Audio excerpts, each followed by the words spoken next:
Orain egingo dugu orokorrean zelan geratzen dan. Hau da, zelan pasaten dan orokorrean era binomikotik era polarrera.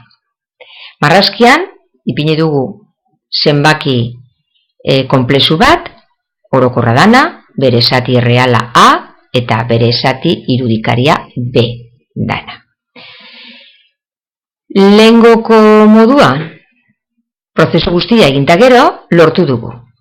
Zenbaki horren modulua dala, errokarratua, A berbi, gehi B berbi. Hau da, zati errealaren karratua, gehi zati irudikariaren karratua. Eta tangente alfa dala B zatia. Z beraz, aldu idatzi, R lehen lortutako balioa azpi alfa. Kalkulagailuaz lortutako alfaren balioa.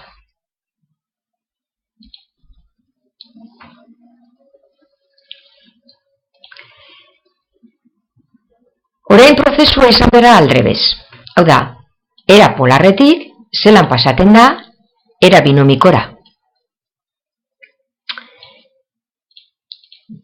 Trigonometriari esker, badakigu, begiratu goiko trianguloari, sinu alfa dala aurkako katetuaren luzera, zati hipotenusaren luzera.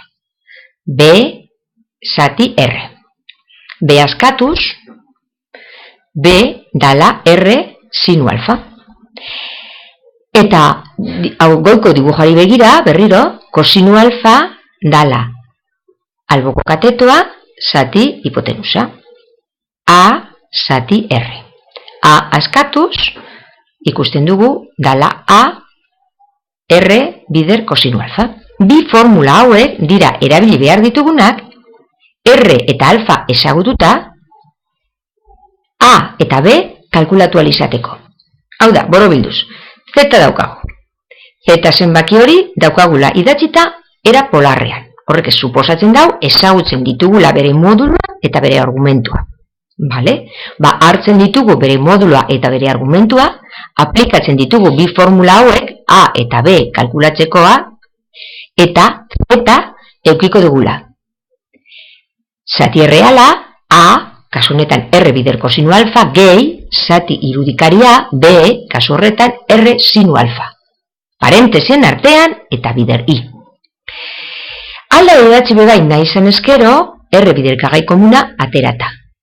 Takeratuko zan, R parentesen artean, kosinu alfa gehi, I sinu alfa. I aurrera pasata. Azkenengo adierazpen honi, era trigonometrikoa esaten zaio. Hau da, beste modu bat idazteko. Zenbaki konplexu bat idazteko.